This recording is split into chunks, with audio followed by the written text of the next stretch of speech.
মন প্রাণ উজাড় করে যে দরুদ আমরা নামাজে পড়ি ওটা পড়ে নিন। আল্লাহুম্মা সাল্লি আলা মুহাম্মাদিন ওয়া আলা আলি মুহাম্মাদ কামা সাল্লাইতা আলা ইব্রাহিম ওয়া আলা আলি ইব্রাহিম ইন্নাকা হামিদুম মাজিদ।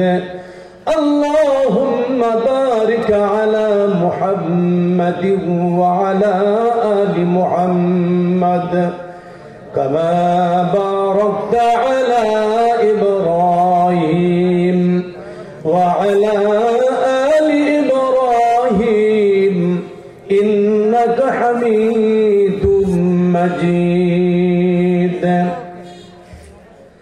মহানগর ক্রিকেট মাদ্রাসা কর্তৃক আয়োজিত পঞ্চমবারের মতো বার্ষিক ওয়াজ মাহফিলে সভাপতিত্ব করছেন তারা মিয়া বাইতুল নূর জামে মসজিদের যিনি দীর্ঘদিন যাবৎ খতিব হিসেবে দ্বীনের সেবা করে আসছেন, সকলের পরিচিত মুখ বিশিষ্ট আলেমে দ্বীন মাওলানা খায়রুল ইসলাম বিন ইলিয়াস। ইতিমধ্যেই সম্মানিত আলোচক হাফেজ মাওলানা এবিএম নুরুন নবী নূরি আমাদের মাঝে এসে উপস্থিত হয়েছেন, বক্তব্য উপস্থাপন করেছেন জসিমউদ্দিন মন্ডল, আলহাজ মাওলানা আব্দুল্লাহ আনসারী।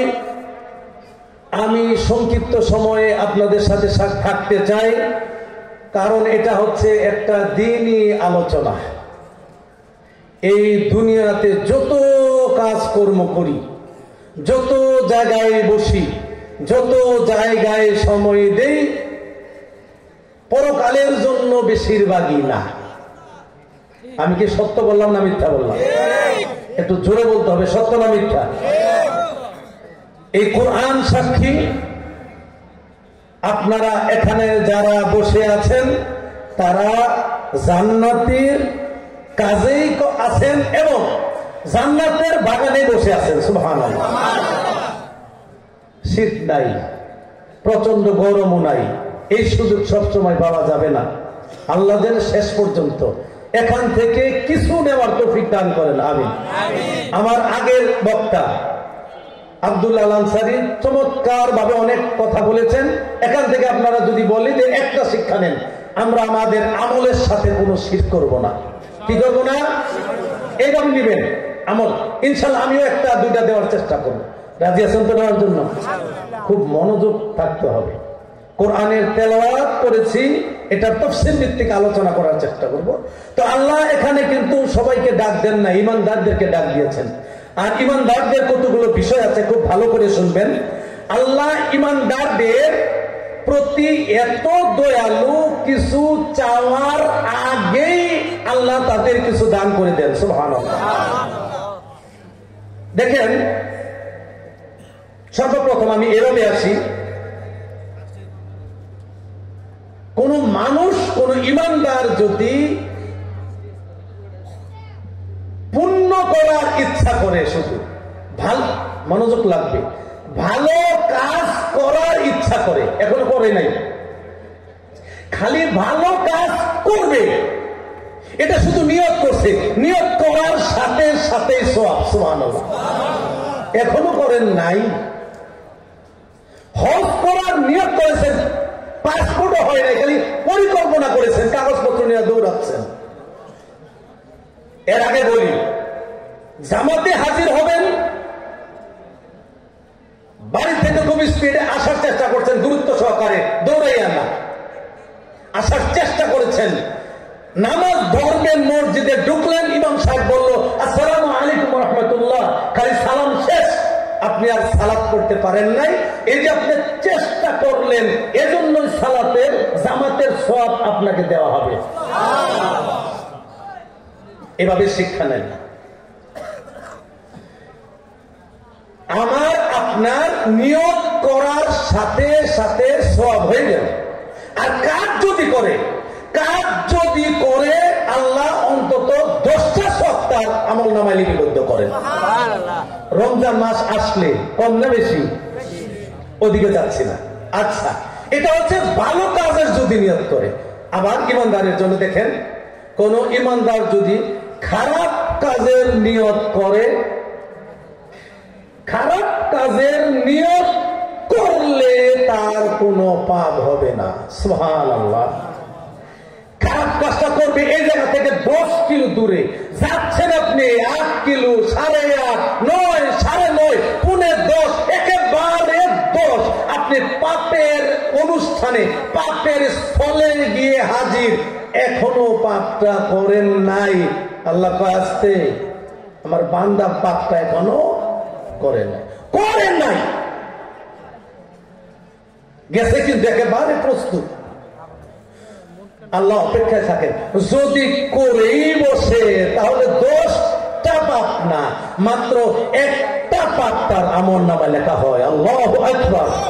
তো ইমানদার আর কি চাই? ভালো করে শুনবেন, ইমানদারের কয়েকটা কাজ। হিংসা বুঝেন তো? হিংসা কি বুঝেন? আমি ক্লাসে অনেক সময় বলি, এটাকে বলা হয় পরশ্রী কাতরতা। ভালো করে শুনবেন, খুব কঠিন শব্দ। পরশ্রী কাতরতা। পর মানে অন্যের, শ্রী মানে সৌন্দর্য, কাতরতা মানে দুঃখ পাওয়া।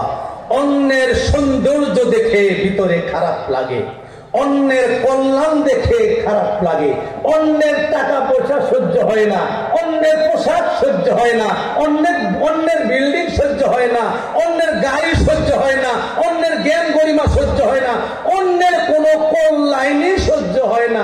এটাকে বলা হয় পরশ্রী কাতরতা, আরেকজনের কল্যাণ দেখে ব্যথা পাওয়া। ইস, বুঝাইতে পারছি?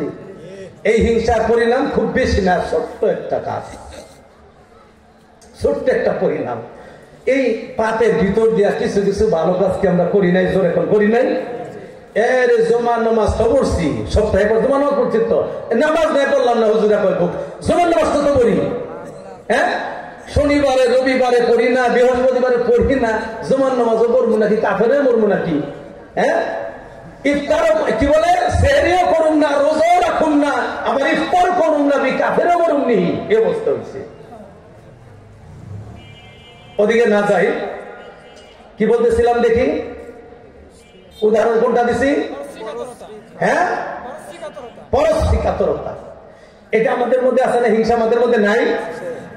হিংসা যদি কারো ভিতরে থাকে, পরিষ্কার হাদিস,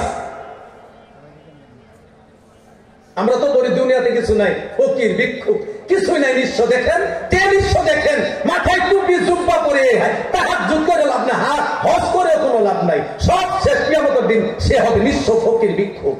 এতে আমাদের করার পরে কি ভিতরে আপনার হিংসা থাকার কারণে কি হলো?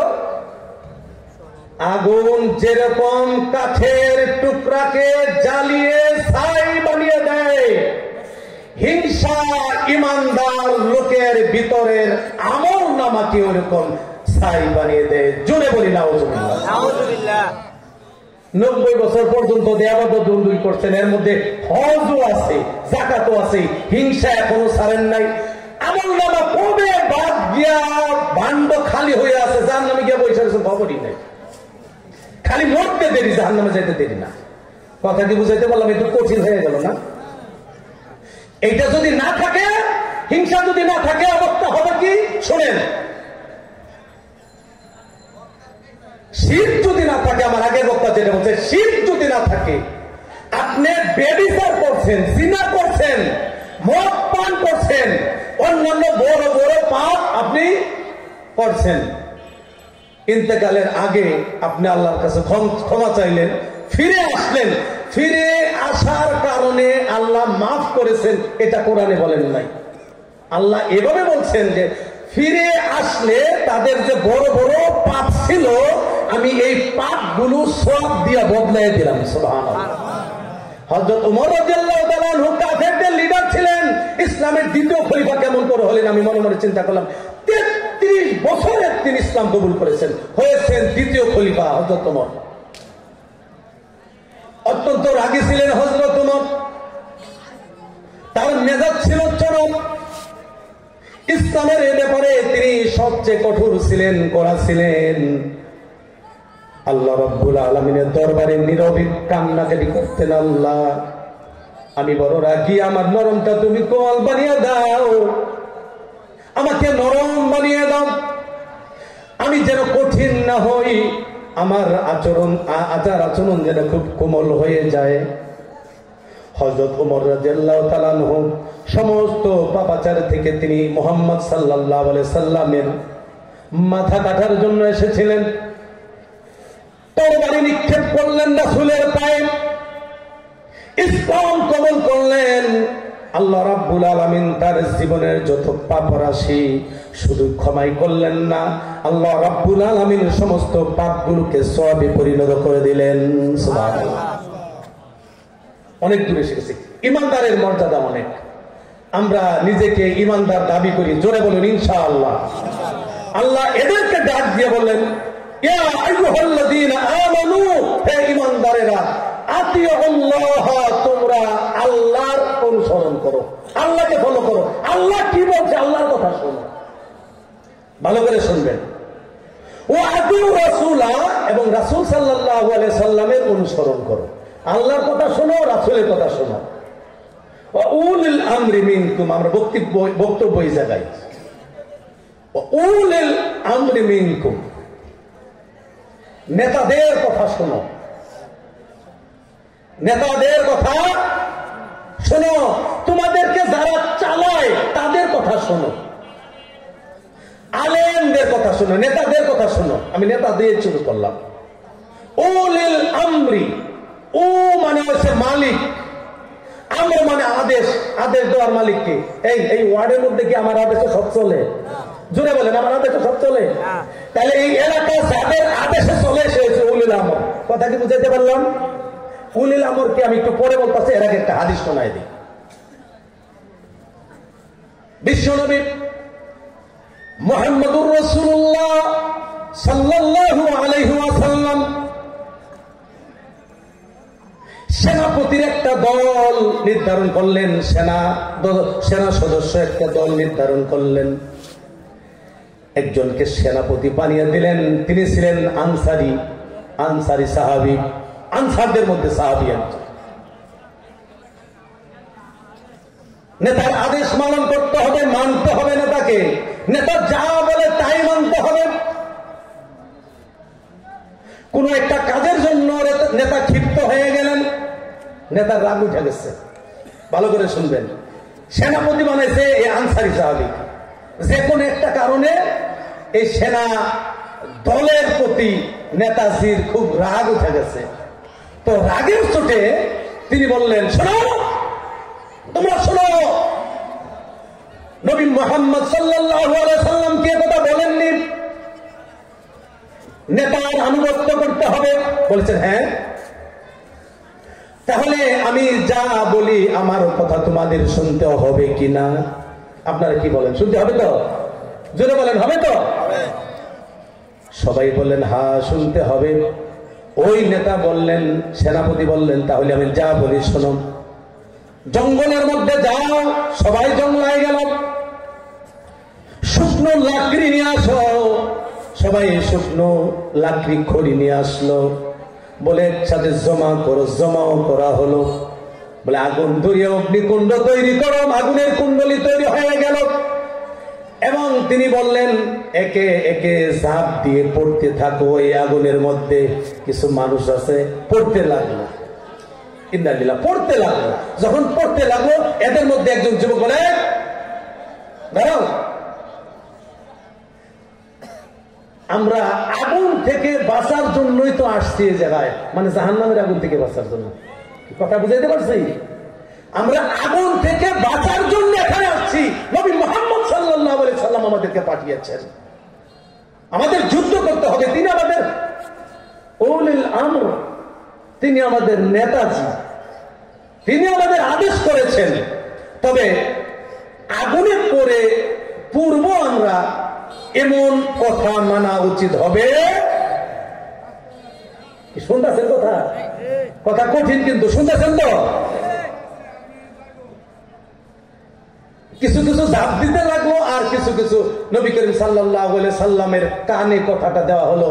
নবী করিম সাল্লাল্লাহু আলাইহি সাল্লাম বললেন যে না, যে আদেশে, নেতার যে আদেশে আল্লাহ খুশি থাকেন, শুধু নেতার ওই কথাই শুনতে হবে। সুবহানাল্লাহ। যদিও ওই সাহাবী সেনাপতি পরে বলতেছিলেন রাগ কমে গেছে, তো শেষে রাগ কমে গেছে, পরে বলতেছে আরে আমি তোমাদের সাথে মজাক করছিলাম, কৌতুক করছিলাম, তোমরা ওখানে জাপ দিলা কেন? নবী করিম সাল্লাল্লাহু আলাইহি সাল্লাম শোনার পরে বললেন, যদি তোমরা ওই যেভাবে জাপ দেওয়া শুরু করছো আগুনে, এভাবে যদি আগুনে জাপ দিতা, তাহলে কিয়ামত পর্যন্ত ওই আগুন থেকে বাঁচার সাধ্য তোমাদের ছিল না। তাহলে উলুল আমর মানে হচ্ছে নেতা, অবশ্যই নেতা। শুনেন, কোরআন যদি আপনার সংবিধান হয়, তাহলে নেতা তো কোরআনই নেতাই হবেন, নাকি নাকি কি? ঠিক আছে কথা? অবশ্যই নেতার আদেশ পালন করা ফরজ। এখানে সেই নেতার কথা বলা হয়েছে। এখানে আরেকটা ব্যাখ্যা আছে, তাফসীর ইবনে কাসিরেও আসছে কথাটা। উলুল আমর বলতে নেতা যার দ্বারা আমরা পরিচালিত, ইসলামী নেতা, ইসলামী শাসক। এখন ইসলামী শাসক যদি না থাকে, তাহলে আপনি আয়াত কোন জায়গায় নেবেন? আয়াতকে বাদ দিবেন নাকি? তাওরাত জবুর ইনজিলের মতো আয়াত বাদ দিয়ে আরেকটা ফিট করবেন? উলুল আমর শাসক, কিন্তু শাসক ওই রকম না, কোরআন অনুসারে না। তখন আপনি কি করবেন? আয়াত বাদ দিবেন। তখন মানবেন কারে? যারা আলেম ওলামা, যারা ইসলামী নেতা, তাদের কথায় শুনতে হবে। নেতার আদেশ, ইসলামী নেতার আদেশ মান্য করা ফরজ। জোরে চিল্লাইয়া বলেন, মান্য করা কি? ইসলামী নেতার আদেশ পালন করা কি? মনে থাকবে বিষয়টা। এখন ইসলামী নেতাকে বক্তব্যটা আমার এই জায়গায় ভালো করে শুনবেন। ওয়া'তাসিমু বিহাবলিল্লাহি জামিআন ওয়া লা তাফাররাকু। সবার কথা একটাই, এরা একদল, এই আয়াত, এরা একদল আমার দিকে আসো, এরা একদল আমার দিকে আসো। আল্লাহর রজ্জুকে দৃঢ়ভাবে ধরো, আল্লাহর কোরআনকে ভালো করে আঁকড়িয়ে ধরো, বিচ্ছিন্ন হয়েও না। আমার দলে, আমার দলে, অন্য কোনো দল না, ইসলামী দল। আমার দলে, আমার তরিকায়, এই আছে না নাই? আছে না নাই? তাহলে উলুল আমর আপনি কোনটা নিবেন? কোনটা নিবেন আপনি? আমরা এই সমাজের মধ্যে ক্লিয়ার কথা, ভালো করে শুনবেন, ক্লিয়ার। আমার ভিতরে কোনো ভেজাল নাই, আমার কথায় আমি আমার আমলে ভেজাল থাকতে পারে, আমার কথার মধ্যে কোনো ভেজাল নাই, সোজা কথা। যাই মনে করেন, আমরা এই প্যান্ডেল, এই অত্র এলাকার মধ্যে আমরা যারা বসবাস করি, দুই শ্রেণীর মানুষ বসবাস করি। আমরা যারা পরিচয় দেই নিজেরা হানাফি, আরেকটা কি? হ্যাঁ, জোরে বলেন না কে? একটা হচ্ছে হানাফিরাও কোন হাদিস সমানে কোন, একটা হচ্ছে আহলে হাদিস, জোরে কোন, একটা কি? আহলে হাদিস, একটা হানাফি, আর একটা কি? হানাফি। এখন আমি যদি একটা হাদিস বলি, এই হাদিসটা যদি হানাফির বিরুদ্ধে যায়, আপনি আমার বলবেন এটা কোনো বক্তা হয়েছে নাকি? যতক্ষণ পর্যন্ত আপনার হুজুর এর মুখ থেকে এই কথা না শুনবেন, আপনি জীবনেও বিশ্বাস করবেন না। কিসের উলুল আমর? আমি কি সত্য কথা বললাম নাকি? আহলে হাদিসরাও শুনে রাখেন, আপনারাও। যতক্ষণ পর্যন্ত আপনি তো আহলে হাদিস, আপনি তো নামাজ পড়েন না, এরপর আহলে হাদিস, আপনি রোজা রাখেন না, এরপর আহলে হাদিস, আপনি মদ পান করেন, এরপর আহলে হাদিস, কোরআন অনুসারে ফয়সালা নাই, এরপর আহলে হাদিস, আপনার 3.5 হাত চোখের মধ্যে ইসলামের কিছুই নাই, খালি আপনি নামাজ পড়েন, আপনি কিন্তু আহলে হাদিস। আহলে হাদিস হানাফির মধ্যে খুব বেশি পার্থক্য আমি দেখি না। এটা আমি চিন্তা করছি 3 দিন যাবত, বেশি দিন না। একজন আসছিল আমার অন্যরকম কথা বলতে, আমি তারে খুব ঠান্ডা মাথায়, খুব রাগ ছিল, খুব ঠান্ডা মাথায় নিশ্চিত দমনটা বলছি, শুনেন, আমাদের আর আপনাদের মধ্যে খুব বেশি পার্থক্য তো দেখি না। বুকে হাত বাঁধা, পার্থক্য 1। রাফুল এদেন করা না করা, পার্থক্য 2। এরপরে তারাবির নামাজ 8 টাকাত না 20 টাকা, এই আমিন জোরে কোন না আস্তে কোন, এই এইরকম যে একটা পার্থক্য। এই তো কথা তো এই তো নাকি? আমি আবার এর বললাম যে শোনেন, হানাফিদের মধ্যে আবার কিছু দল আছে, এটা আবার আহলে হাদিস বাদতেন না, হানাফিদের এখন হানাফির মানুষ বেশি না, কে বলে মিলাদ জায়েজ, কেউ বলে হারাম, কে বলে না হারাম না, দাঁড়াইয়া পড়া হারাম, বসা পড়া যাবে, আছে না নাই? আচ্ছা, শাফি মালিক হাম্বলি এদের উপায় কি? আমরা ওই দিনে আলোচনাই করবো না আজকে, আমার কথা এটা। এখন আপনি কোনটা মানবেন? আহলে হাদিসের একটা জিনিস আপনারা হয়তো জানেন না, ইমাম সাহেব হয়তো অনেকবার বলছে, আমরা যখন বুকে হাত বাঁধি, হাত বাঁধার পরে এসার সময় দোয়ায় কুনুত পাঠ করেন, দাঁড়ায় না, দাঁড়ায় হাত সামি আল্লাহু লিমান হামিদা, তারপর আল্লাহুম্মা হদিনি ফিমান হাদাইত ওয়া আফিনি ফিমান আফাইত ওয়া তাওয়াল্লানি, এই তো নাকি?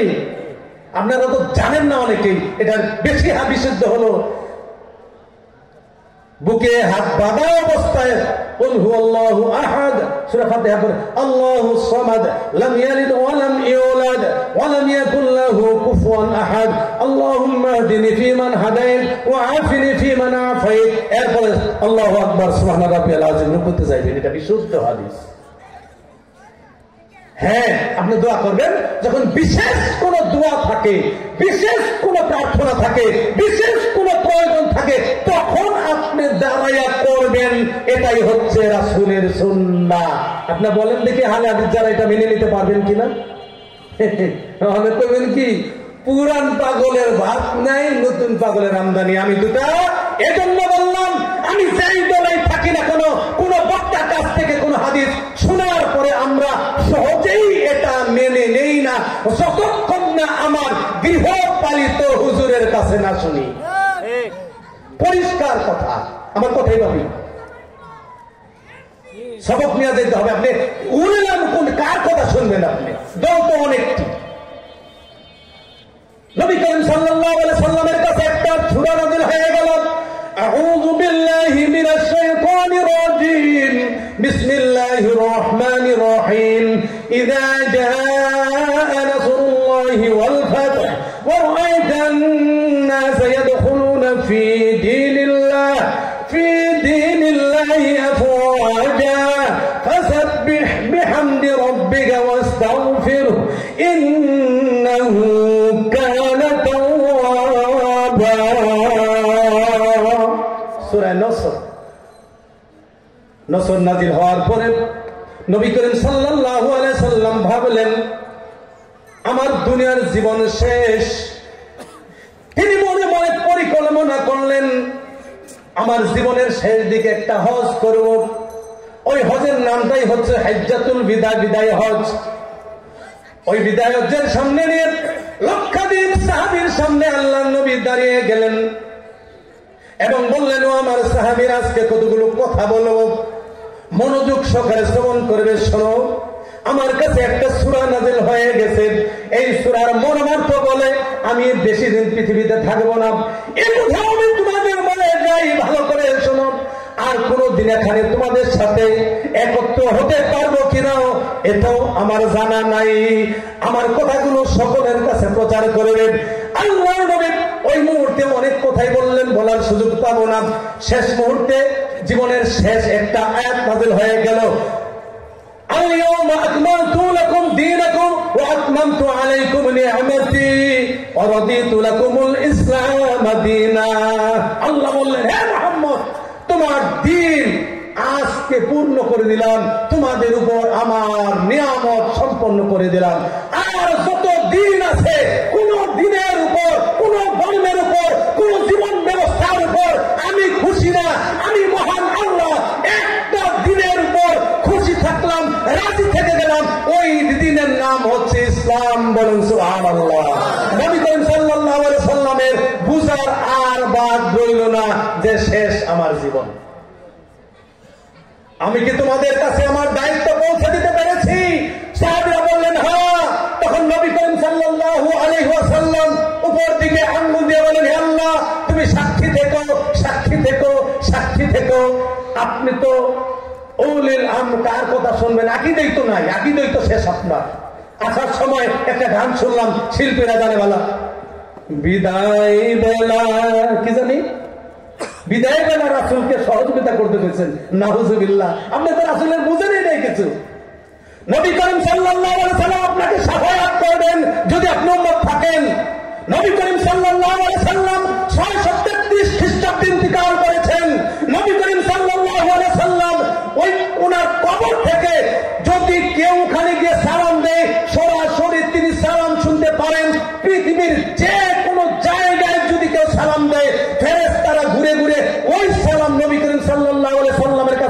পৌঁছে দেন, বলুন সুবহানাল্লাহ। কিন্তু নবী করিম সাল্লাল্লাহু আলাইহি সাল্লামকে আপনি কোন কাজে ডাকবেন আর আপনাকে রাসূল সহযোগিতা করবে, সাহায্য করবে, এই চিন্তা, এই মনোভাব, এরকম চিন্তাধারা, এইরকম আকীদা যদি কেউ নেন, এটাও মুশরিকের কাতারে পড়বেন। আল্লাহ আমাদের হেফাজত করুন, বলুন আমিন। আপনি ভাবছেন রাসূল আপনাকে ইন্তিকালের সময় সাহায্য করবে, কেন? আপনি ইমানদার, আপনার আমল দিয়া আল্লাহ রাসূল নিজে বলে গেছেন, ইজা সালতা ফাসআলিল্লাহ, যখন সাহায্যের প্রয়োজন হয় কার কাছে? ইজা ইসতাআনতা ফাসতাইন বিল্লাহ, যখন কিছু চাওয়ার দরকার হয় আল্লাহর কাছে, সাহায্যের দরকার হয় কার কাছে? নবী করিম সাল্লাল্লাহু আলাইহি সাল্লাম বলে গেছেন, ইন্তিকালের আগে আগে একেবারে লাকিনু, তোমরা তালকিন দিবা লা ইলাহা। আপনি নবীরে ডাকতেছেন, নবী আসবেন না, নবী আসবেন না। নবী যদি আসে তাহলে আপনার আমল করার কি দরকার? ও আপনি ডাকতেছেন, আপনার জাহান কবজের সময় নবী আসবে, এরপরে আপনার কবরের মধ্যে হিসাব নিকাশের সময়ও করিব চুম্বন কদম ধরিয়া, আছে না? ইয়া রাসূলুল্লাহ ইয়া হাবিবাল্লাহ, চমৎকার গান, আমার ভালো লাগে শুনতে, কিন্তু অর্থগুলো কি? করিব চুম্বন কদম ধরিয়া, আপনি কদম পান কই? আরেকটা কথা শুনেন, আপনি কারে ফলো করবেন? আপনি যারা দৈরা দিচ্ছেন যে এর ফলো করবেন, এর কথা শুনবেন, এর আদেশ মানবেন, আপনার হুজুরের আকীদা তো এটা, আপনি কই যাইতেছেন? আপনি আপনার আকীদা তো শেষ, হুজুরের আকীদাই শেষ আপনার। নবী করিম সাল্লাল্লাহু আলাইহি সাল্লাম কবর থেকে আপনাকে সহযোগিতা করে, নবী করিম সাল্লাল্লাহু আলাইহি সাল্লামের কাছে আপনি চান, আপনার চাওয়া আছে, পাওয়া আছে। এবার আপনার একটা জবাব দেন, যদি তাই হয় আকীদা, তামাম পৃথিবীর কোন কবরের কাছে কি আপনি যাইতে পারেন? এক রাসূলের কবর আছে, রাসূল জিন্দা, চিন্তান্বিত আকীদা এটা আমার আপনার। রাসূল জিন্দা নবী, যদি জিন্দা নবী হয়, রাসূল যদি কিছু দিতে পারে, রাসূল যদি কান থেকে সহযোগিতা করতে পারে, তামাম পৃথিবীর কোন মাজার, তামাম পৃথিবীর কোন কবর সব বাদ দেন, আবু বকর, ওমর, ওসমান, আলী রাদিয়াল্লাহু তাআলা আনহুম আজমাইন, তাদের কবরে তো টিকে না। আপনি কোন হুজুরের কবর নিয়ে আছেন? এই কথা বুঝাইতে পারছি আপনাদের? রাসূলের কবরে আপনি যেখানে বিশ্বাস করছেন, রাসূলের জীবিত যেখানে বিশ্বাস করছেন, সাধারণ এই ওলিদের কথা আপনি ভাবলেন কিভাবে? যেখানে আবু বকর, ওমর, ওসমান, আলী রাদিয়াল্লাহু তাআলা আজমাইন আছেন, আপনি ভাবলেন কিভাবে? আপনি কারে ফলো করতে চান? এই জন্য যিনি হাদিস মানবে, ওই হুজুর যে হাদিস মানবো, বুঝবো কেমনে? সব বুঝেন, এটা বুঝেন না? মাছটি বাইয়া দেখেন এটা পচা কিনা, আপনি কি জেলে মাছ ধরছেন জীবন? মাছটি বাইয়া দেখে শেষ পর্যন্ত এইরকম করে গন্ধ, তো ওইটা দেখতে পারেন, এটা দেখতে পারেন না কেন? পারি না বলতে কোনো শব্দ নাই, পারতে হবে, আকীদা যাচাই করতে হবে। ইউটিউব কাছে আপনি সার্চ করেন, এখন সব জবাব দিবে। আপনি তাফসীরের কাছে দিবান, আপনি তাফসীর দিবান, বুখারী, মুসলিম, তিরমিজি, আবু দাউদ, ইবনে মাজাহ সব দিবান, আপনি দেখবেন আমার কথা ঠিক আছে কিনা। কি যাচাই করা যায় না? যায় না? আপনি এইভাবে হুজুরের কথা মানবেন, আলেমের কথা মানবেন। কথা কি বুঝাইতে বললাম? এই যে উলিল আমরি মিনকুম, এই জায়গায় অনেক কথা আছে। ইমাম আযম আবু হানিফা রাহমাতুল্লাহ আলাইহি, ইমাম আযম আবু হানিফা রাহমাতুল্লাহ আলাইহি, এই তো কথা, তিনি ইমামে আযম। ইমামে আযম মানে কি? সবচেয়ে বড় ইমাম। তার মতো মুত্তাকি মানুষ পৃথিবীতে আছে। একটা কথা বলি, তিনি কাপড়ের ব্যবসা করতেন। জোরে বলেন, কিসের ব্যবসা? কিসের ব্যবসা? তিনি একদিনের ঘটনা তিনি বললেন, তিনি তো শেয়ার কাপড় ব্যবসা করতেন। বললেন যে শোনো সঙ্গী সাথী, তুমি আজকে কাপড়টা নিয়ে যাও, আমি অসুস্থ, আমি যেতে পারলাম না, তুমি এই কাপড়টা বিক্রি করবা বাজার। তবে এই যে কাপড়ের মধ্যে যে সিরা আছে, এই সিরাটা দেখাইয়া কম দামে বিক্রি করবা। শুনছেন কথা? কম দামে বিক্রি করবা। লোক সারাদিন দুইটা ব্যবসা করে সন্ধ্যা আছে, আসি হুজুর আসি, আচ্ছা ঠিক আছে, আসছো ভালো, সে লাভ লোকসানের হিসাব হবে পরে। আগে তুমি বলো, ওই যে সিরা কাপড়টা, ওই কাপড়টার খবর কি? সুবহানাল্লাহ, ইমাম সাহেবের মনে আছে সিরা কাপড়টা খবর কি? হুজুর ওটা বিক্রি হয়ে গেছে গা। বিক্রি তো হয়েছে বুঝলাম, কাস্টমারকে দেখাই একটু কম দামে বিক্রি করে না, চড়া দামে বিক্রি হয়েছে। কেমনি চড়া দামে বিক্রি হয়েছে? গ্রাহকে দেখে নিচ্ছে, কাস্টমার দেখে নিচ্ছে, কারণ এই ব্যবসাটার মধ্যে আছে। সিরাটা তৈরি করে এক নম্বর, কাপড় তো এক নম্বর, সিরাটা তো আঙ্গুলের নিচে। এরকম ব্যবসায়ী নাই? ব্যবসায়ীরা শহীদদের সাথে থাকবে কিয়ামতের দিন। সব ব্যবসায়ীরা হাজারে কয়টা আছে হিসাব করে লইল। ইমাম আবু হানিফা বললেন রাখো মিয়া, রাখো তোমাদের সম্মানিত লাভ লোকসান পরে করো। তুমি যে ওই হারাম টাকা কামাইছো, সিরাটা ডাইকা কাস্টমারকে না দেখে বিক্রি করছো, ওই টাকা তো তোমার চিহ্ন করা নাই, ডাক দেওয়া নাই, চিহ্ন করা নাই, নোট করা নাই, ওই টাকাটা পুঞ্জির মধ্যে মিশাইছ। তুমি তো জানা নাই এই টাকাটা সেই টাকা কোন টাকাটা, ওটা তো আমি জানি না, পুঞ্জির মধ্যে মিশাইছ। আমি আবু হানিফার জন্য গোটা পুঞ্জি হারাম হয়ে গেল। বলুন সুবহানাল্লাহ। তার অনুসারী তোমরা বেশিরভাগ তার অনুসারী। আমরা কি ব্যবসা করি? সাবধান, ইমাম সাহেবের মতো মুত্তাকি মানুষ আপনি পালন করি, আপনি তো এর ফলো করেন না, আপনি এর ফলো করেন। এরপরেও আমি ইমাম ফলো করে কথা বলা যাবে না। আমি যদি এই প্রশ্ন করি সাধারণ মাধ্যম আহলে হাদিসের কথা বলেন না, হানাফির কথা বলেন না, সব বাদ্দা মনে করেন এখন আমরা একবারে নিরপেক্ষ। যদি এখন প্রশ্ন জিজ্ঞেস করি যে বলেন আমাদের নবীর নাম কি, জোরে বলেন। প্রশ্ন বুঝে নাই, এটা কেমন প্রশ্ন জিজ্ঞেস, বাচ্চা বলা মানে প্রশ্ন। আবার আমাদের নবীর নাম কি, আমাদের রাসূলের নাম, আমাদের ইমামের নাম, শেষ, পুঞ্জি শেষ এই জায়গায়।